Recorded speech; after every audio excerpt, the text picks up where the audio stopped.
14 jours, un ultimatum et un refus qui claque. D'un côté, la montre diplomatique censée produire la stabilité. De l'autre, la dignité brandie comme ligne rouge, même au prix de sanctions et d'isolement. Mais pour ceux qui vivent au quotidien l'inflation, les coupures et l'incertitude, que change réellement ce bras de fer? Et jusqu'où Ibrahim Traoré peut-il transformer une pression extérieure en moteur d'autosuffisance nationale? Dans les des rues de Ouagadougou comme aux frontières du Sahel, ce compte à rebours devient un test bien au-delà du pays. Obéir pour respirer ou résister pour enfin décider.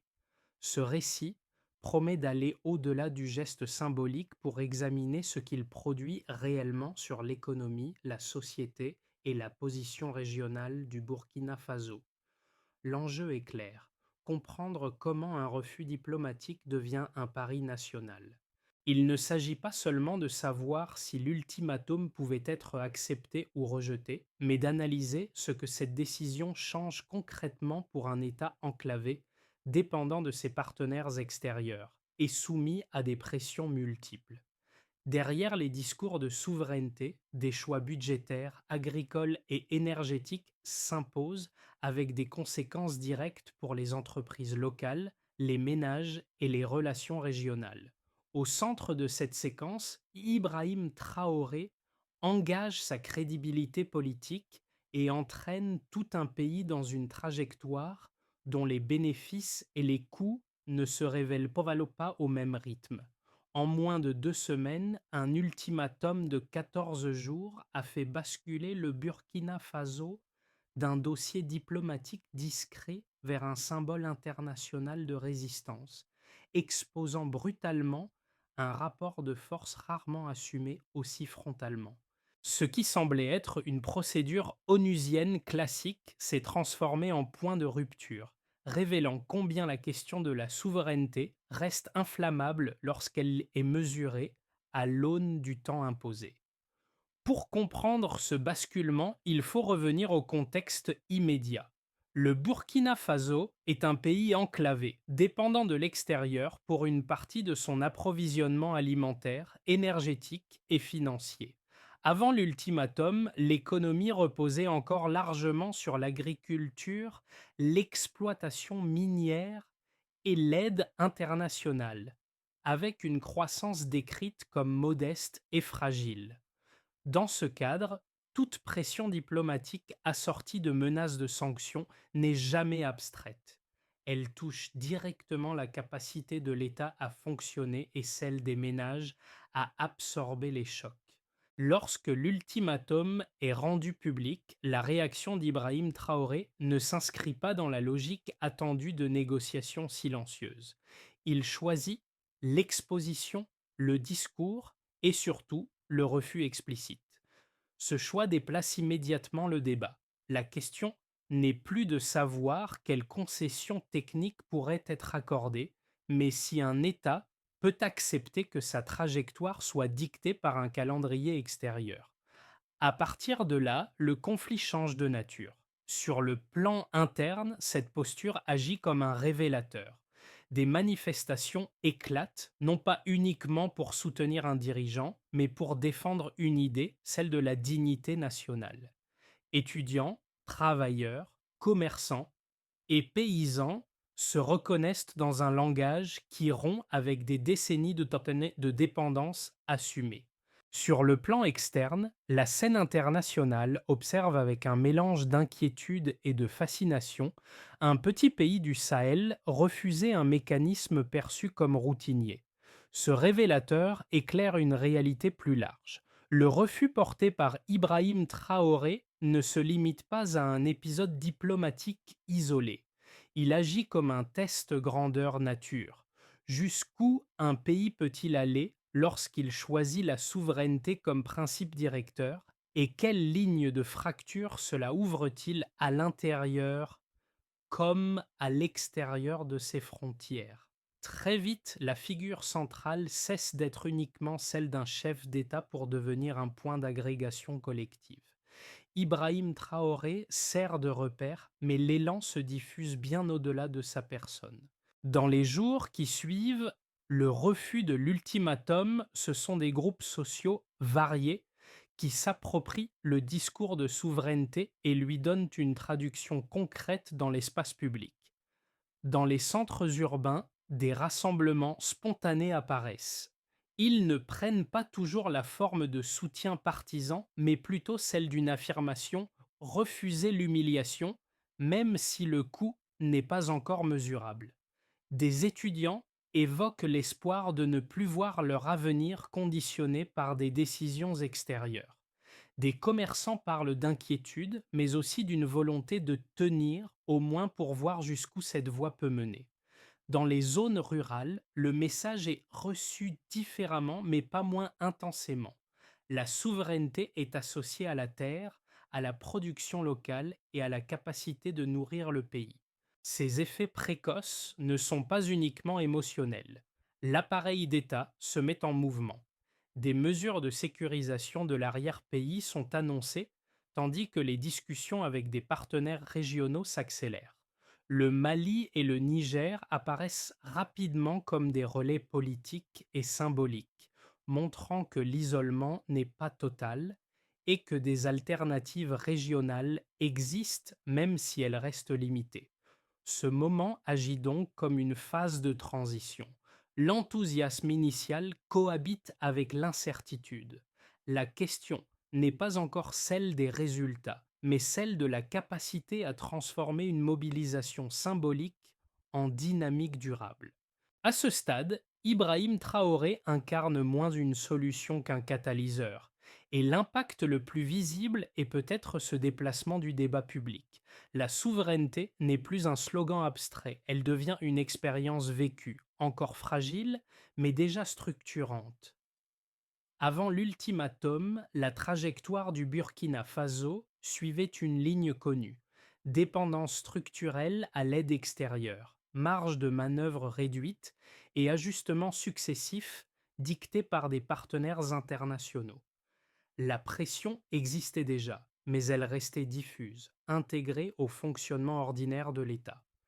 L'annonce d'un délai de 14 jours agit comme un déclencheur brutal. Ce qui était implicite devient explicite et le rapport de force jusque-là feutré se cristallise autour d'un calendrier imposé. D'abord vient le choc. L'ultimatum circule, est commenté, disséqué. À l'intérieur du pays, il est perçu moins comme une procédure diplomatique que comme une mise à l'épreuve publique. La réaction d'Ibrahim Traoré intervient rapidement et sans ambiguïté.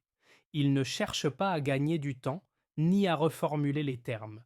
Le refus est formulé comme un acte de lucidité, présenté non pas contre la communauté internationale dans son ensemble, mais contre une logique jugée unilatérale.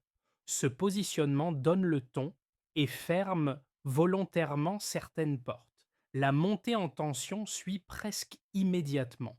Les menaces de sanctions économiques et diplomatiques sont évoquées, parfois amplifiées par les anticipations médiatiques. Les marchés intérieurs réagissent avec prudence, certains acteurs économiques ralentissent leurs activités, d'autres cherchent à sécuriser leurs approvisionnements. Dans le même temps, un phénomène inverse se produit: la solidarité interne s'intensifie.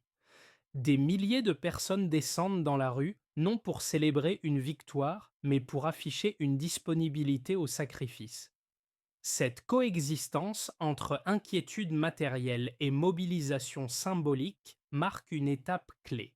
Ensuite, les répliques se font sentir. Face à la pression extérieure, le gouvernement annonce des mesures immédiates visant à réduire les vulnérabilités les plus visibles. Des initiatives sont accélérées dans l'agriculture, l'énergie et la sécurité intérieure. Le discours officiel insiste sur l'autosuffisance et la mobilisation des ressources locales. Parallèlement, les échanges avec des partenaires régionaux se multiplient. Le Mali et le Niger sont présentés comme des soutiens politiques, mais aussi comme des partenaires pratiques capables de compenser partiellement certaines ruptures. À l'échelle internationale, la réaction est plus nuancée qu'attendue. Si l'inquiétude domine dans certaines capitales, d'autres acteurs observent avec attention. Le Burkina Faso est perçu comme un pion dans un jeu géopolitique plus large, mais aussi comme un indicateur. Jusqu'où un État peut-il aller sans se plier et quels ajustements cela force-t-il chez ses partenaires? Cette ambiguïté crée un espace inattendu, où la condamnation n'est pas toujours suivie d'actions immédiates. Dans cette dynamique, Ibrahim Traoré apparaît comme le point de fixation d'un processus plus vaste. Il ne contrôle pas toutes les répliques, mais il en assume la direction symbolique. Puis vient une période de retombée où les effets ne sont plus spectaculaires, mais cumulatifs. Chaque décision prise sous pression redéfinit un peu plus la trajectoire du pays. Ce n'est plus seulement un refus initial qui est en jeu, mais la capacité à tenir dans la durée, à transformer un moment de rupture en stratégie cohérente sans que l'élan initial ne s'épuise trop vite. Avant l'ultimatum, les indicateurs dessinaient une économie vulnérable. Après les premières décisions, certains écarts mesurables apparaissent. La croissance, d'abord, sert de point de comparaison central. Avant la crise diplomatique, elle est décrite comme modeste, autour de 2%, portée essentiellement par l'agriculture traditionnelle et l'exploitation minière, sans dynamique de transformation profonde. Après la mise en œuvre de politiques axées sur l'autonomie productive, les autorités avancent une progression atteignant 41% en moins d'un an. Ce chiffre, spectaculaire dans un contexte de pressions extérieures, ne signifie pas une prospérité généralisée, mais indique un changement rapide de structure, où la production locale prend un poids inédit. Un autre repère essentiel concerne l'alimentation, au cœur de la souveraineté revendiquée. Avant l'ultimatum, le Burkina Faso dépendait fortement des importations céréalières, avec un taux avoisinant 40% pour certains produits de base. Cette dépendance exposait directement les ménages aux fluctuations extérieures et aux ruptures logistiques. Après le lancement de programmes agricoles ciblés, dont la remise en culture de terres jusque-là sous-exploitées, la tendance commence à s'inverser. La baisse des importations subventionnées et la montée de la production locale ne suppriment pas les risques, mais elles réduisent la vulnérabilité immédiate et redonnent une marge de manœuvre aux circuits internes. Un troisième repère porte sur l'énergie, secteur stratégique dans toute trajectoire d'indépendance. Avant la crise, la part de l'électricité produite localement était estimée à 18%, le reste provenant majoritairement de l'extérieur. En moins de 10 mois, cette part atteint 31% selon les données communiquées par le gouvernement. L'augmentation reste insuffisante pour couvrir l'ensemble des besoins nationaux, mais elle marque un tournant symbolique et opérationnel. Chaque point gagné réduit la dépendance aux importations énergétiques et sécurise, même partiellement, l'activité économique et les services essentiels. Ces chiffres doivent être lus avec prudence. Ils ne traduisent pas une transformation achevée, mais une inflexion rapide sous contrainte. Leur importance réside moins dans leur valeur absolue que dans la direction qu'ils indiquent.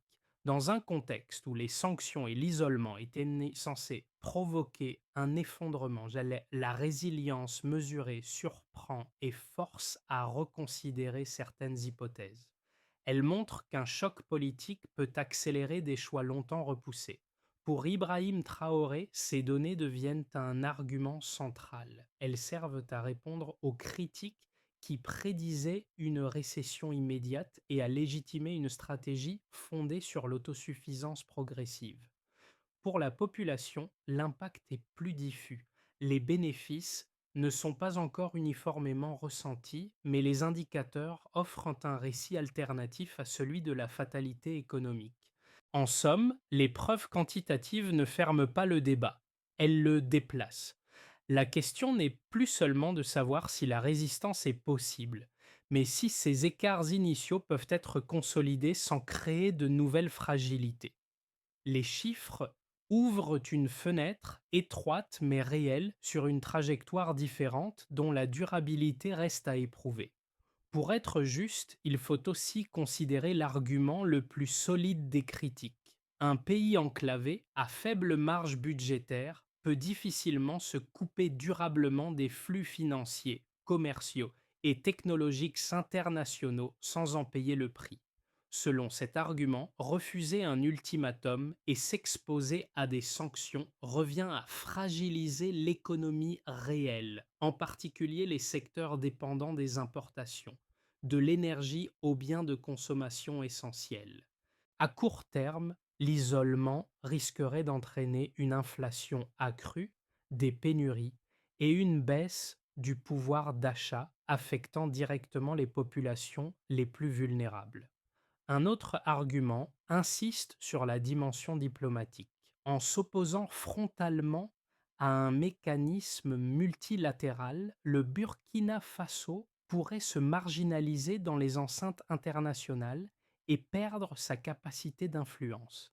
Cette marginalisation réduirait l'accès au financement concessionnel, aux programmes de développement et aux partenariats techniques, essentiels pour un pays confronté à des défis sécuritaires et sociaux majeurs. Dans cette lecture, la souveraineté affirmée devient paradoxalement une source de dépendance accrue, car elle limite les options disponibles. Ces critiques ne sont pas ignorées par Ibrahim Traoré. Sa réponse s'articule autour d'un déplacement du cadre d'analyse. Plutôt que de comparer une situation idéale d'intégration internationale à un isolement total, il met en balance deux formes de vulnérabilité. La première est immédiate et visible, liée aux sanctions et aux ruptures possibles. La seconde est structurelle, ancrée dans des décennies de dépendance qui ont limité la capacité de décision nationale. Dans cette perspective, le coût de la résistance est présenté comme un investissement politique et économique. Sur le plan factuel, les données évoquées précédemment servent de contre-argument. Elles ne nient pas les risques, mais montrent que l'effondrement annoncé n'a pas eu lieu. La coopération régionale avec le Mali et le Niger, renforcée dans l'agriculture et l'énergie, est mise en avant comme preuve qu'une alternative partielle au partenariat traditionnel existe. Cette coopération ne remplace pas l'ensemble des flux perdus, mais elle amortit le choc et réduit la dépendance à un seul axe de relation. Le cœur du débat se situe donc ailleurs. Il oppose une vision de la stabilité fondée sur l'intégration conditionnelle à une vision de la souveraineté fondée sur la résilience progressive. En assumant ce choix, Ibrahim Traoré transforme la critique en test. Si les résultats restent limités mais durables, la stratégie gagne en crédibilité. S'il s'essouffle, elle alimente les craintes exprimées. L'essentiel n'est pas de nier le risque, mais de clarifier quel risque un pays accepte de porter. Il faut le dire clairement, le refus n'était pas l'essentiel. Le point de bascule ne se situe pas dans l'ultimatum lui-même, mais dans ce qu'il a rendu possible ensuite. Jusqu'ici, la lecture dominante opposait soumission ou isolement. Or, au milieu de cette séquence tendue, un changement plus discret apparaît. La contrainte extérieure a servi d'accélérateur à des décisions longtemps différées. Ce n'est pas la rupture qui transforme la trajectoire, mais la vitesse avec laquelle l'État et la société s'y adaptent. Ce renversement se voit dans la priorisation des politiques publiques. Sous pression, les marges de manœuvre se resserrent, obligeant à choisir. L'agriculture, l'énergie et la coopération régionale passent du statut de discours récurrent à celui d'axes opérationnels. Ce glissement est moins spectaculaire que les déclarations de refus, mais il est plus structurant. Il indique que la stratégie ne repose pas uniquement sur un symbole, mais sur une tentative de réallocation rapide des ressources disponibles. C'est ici que la posture d'Ibrahim Traoré change de nature. Il n'est plus seulement le dirigeant qui dit non, mais celui qui mise sur la contrainte pour forcer une transformation interne. Cette lecture explique pourquoi la séquence ne s'est pas arrêtée après les premières manifestations ou annonces. Elle s'est déplacée vers un terrain plus silencieux, celui des arbitrages concrets et des priorités économiques. La révélation de mi-parcours est donc celle-ci. La question centrale n'est plus l'ultimatum, mais la capacité à convertir une pression subie en levier durable. À partir de là, les conséquences cessent d'être abstraites et commencent à se mesurer dans la vie quotidienne et les équilibres régionaux. Pour l'État burkinabé, la première conséquence est institutionnelle. Le refus de l'ultimatum oblige l'administration à fonctionner avec des marges financières et diplomatiques plus étroites. Les priorités sont recentrées sur les dépenses jugées essentielles, tandis que certains programmes dépendants de financements extérieurs sont ralentis ou reconfigurés. Cette contrainte renforce la centralité de la décision politique et accroît la responsabilité du pouvoir exécutif incarné par Ibrahim Traoré dans l'arbitrage quotidien entre urgence sociale et stratégie de long terme. Du côté des entreprises locales, l'impact est ambivalent. Certaines souffrent immédiatement des perturbations d'approvisionnement et de la hausse des coûts, en particulier celles liées à l'importation de biens intermédiaires ou de carburant. D'autres, en revanche, trouvent dans ce contexte une opportunité inattendue. La promotion de la production locale et la réduction des importations ouvrent des espaces pour l'agriculture communautaire, la transformation artisanale et certains services énergétiques. Le marché intérieur devient un terrain de repli mais aussi d'expérimentation, avec des résultats inégaux selon les secteurs. Pour les citoyens, les effets sont plus diffus et souvent contradictoires. À court terme, l'inquiétude domine face à l'inflation potentielle, aux pénuries et à l'incertitude sur l'emploi. Dans le même temps, un sentiment de fierté et de participation collective émerge. Les manifestations observées après le refus traduisent moins une adhésion aveugle qu'une volonté de ne pas subir passivement les décisions extérieures.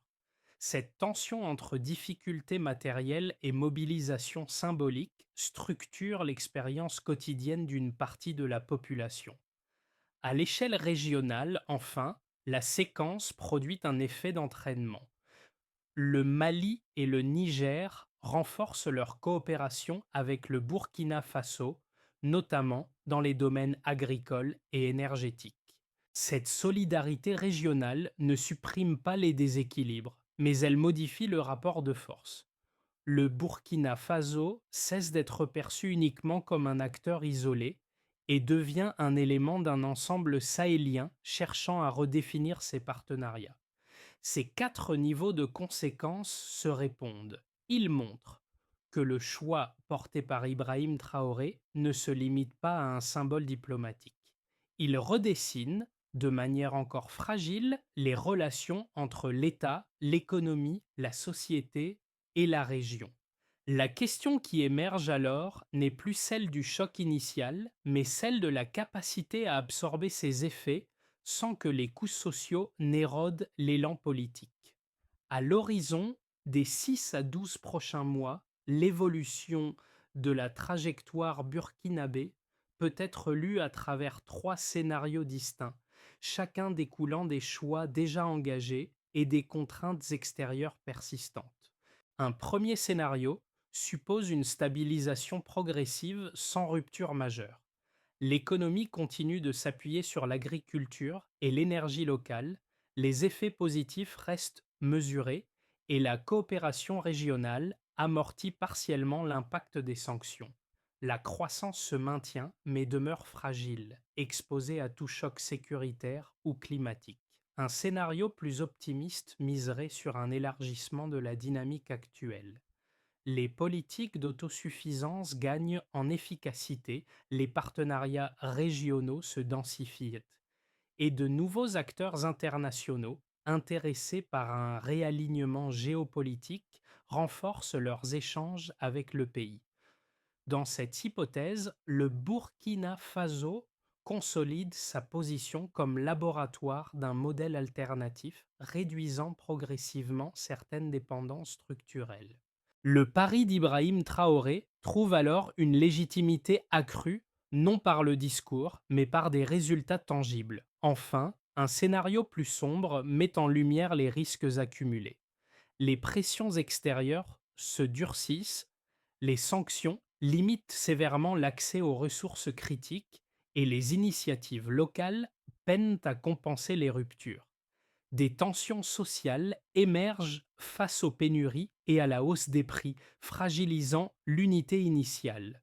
La coopération régionale ne suffit plus à contenir les effets de l'isolement et la trajectoire de résilience s'essouffle. Ces scénarios ne sont pas des prédictions, mais des cadres de lecture. Ils montrent que l'avenir dépend moins d'un événement isolé que de la cohérence des choix dans la durée. La recommandation centrale est alors cognitive plutôt qu'opérationnelle.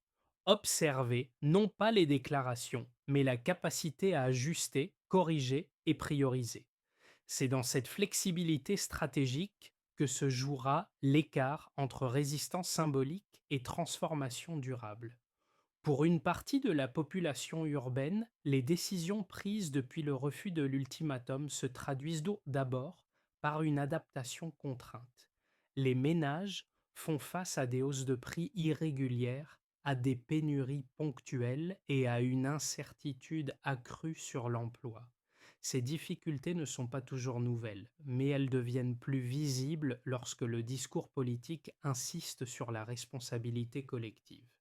Dans ce contexte, le soutien à la ligne suivie par Ibrahim Traoré cohabite avec une attente concrète de résultats perceptibles dans la vie quotidienne. Dans les zones rurales, l'expérience est différente.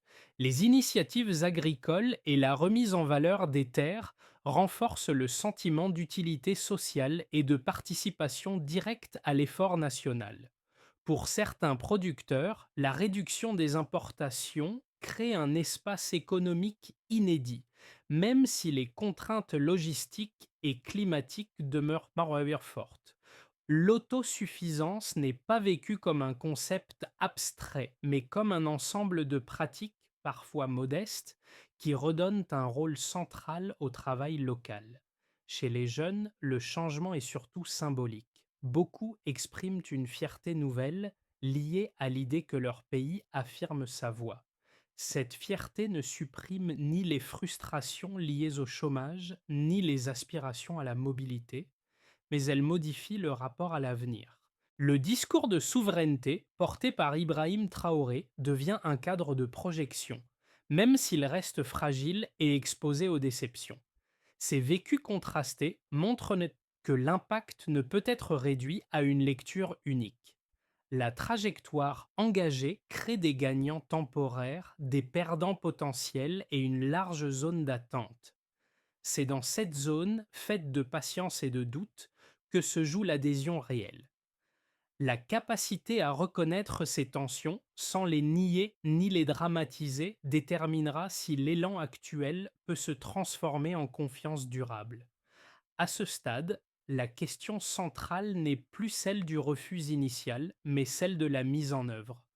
Transformer une posture politique en trajectoire durable suppose une feuille de route lisible, avec des responsabilités claires et des critères d'évaluation explicites. Un premier axe concerne l'agriculture.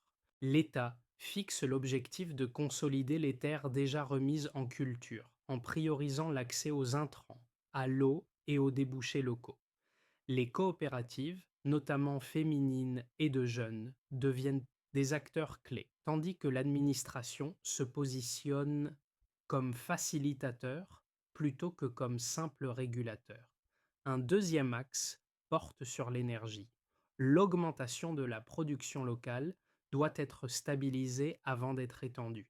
Cela implique des investissements ciblés, une maintenance renforcée des infrastructures existantes et une coordination régionale accrue. Dans cette séquence, Ibrahim Traoré engage la crédibilité de l'État sur un indicateur simple: la continuité de l'approvisionnement, condition essentielle de l'activité économique et des services publics. Un troisième axe concerne les partenariats. Plutôt que de rechercher un remplacement immédiat des anciens soutiens, la stratégie vise une diversification progressive.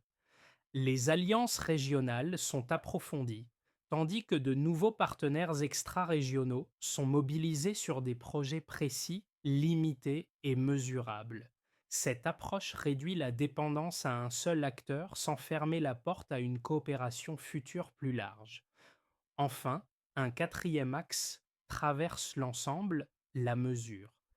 Chaque politique annoncée est associée à un calendrier, à des objectifs intermédiaires et à des indicateurs publics. Cette transparence devient un outil de légitimation interne. Elle permet de juger la stratégie non sur l'intention, mais sur les résultats. Pour Ibrahim Traoré, cette feuille de route n'est pas un simple programme. C'est le test décisif de la capacité à faire durer une résistance en la transformant en gouvernance. Au fil des semaines, un motif revient, discret mais persistant, celui de la terre et du temps long. La terre remise en culture, évoquée plus tôt, devient un symbole concret d'un choix politique qui cherche à s'enraciner. Le temps long, lui, rappelle que la souveraineté ne se décrète pas en un discours, mais se construit par une succession de décisions imparfaites, souvent coûteuses. Dans cette perspective, Ibrahim Traoré n'apparaît plus seulement comme l'homme d'un refus, mais comme le visage d'une transition incertaine, portée par une société qui accepte d'expérimenter. Cette conclusion émotionnelle ne célèbre ni une victoire acquise, ni une rupture achevée. Elle renvoie plutôt à une tension assumée entre espoir et lucidité. Les manifestations, les initiatives locales, les débats quotidiens montrent une population engagée mais consciente des risques. Le courage ici n'est pas l'absence de peur, mais la capacité à avancer malgré elle. C'est ce déplacement du regard qui marque la fin de ce parcours. Le refus initial n'était qu'un déclencheur. La véritable histoire est celle d'un apprentissage collectif. Dans ce récit, Ibrahim Traoré reste un point de repère, mais le centre de gravité s'est déplacé. Il est désormais partagé entre l'État et la société. La phrase qui s'impose alors, simple et sans emphase, pourrait être celle-ci: la souveraineté commence quand le choix devient quotidien. Arrivé à ce point, le récit ne cherche pas à conclure à la place du lecteur, mais à ouvrir un espace de réflexion partagé. Ce qui se joue au Burkina Faso dépasse une figure politique ou un épisode diplomatique précis. La trajectoire engagée interroge la manière dont une société accepte le coût de ses choix, la façon dont elle redéfinit ses priorités et le type de relation qu'elle souhaite entretenir avec le reste du monde. À travers Ibrahim Traoré, c'est une question plus large qui affleure. Jusqu'où une nation peut-elle aller lorsqu'elle décide de reprendre la maîtrise de son temps et de ses ressources, sans renoncer au dialogue? Cette histoire invite donc à observer, comparer et discuter. Non pas pour trancher rapidement entre succès ou échec, mais pour suivre les évolutions concrètes, les ajustements et les contradictions. Dans un monde où les rapports de force se recomposent, le cas burkinabé agit comme un miroir imparfait mais révélateur. La discussion reste ouverte et elle gagne à être collective. Selon vous, quels signes permettront vraiment de juger si cette voie de souveraineté peut durer et inspirer au-delà de ses frontières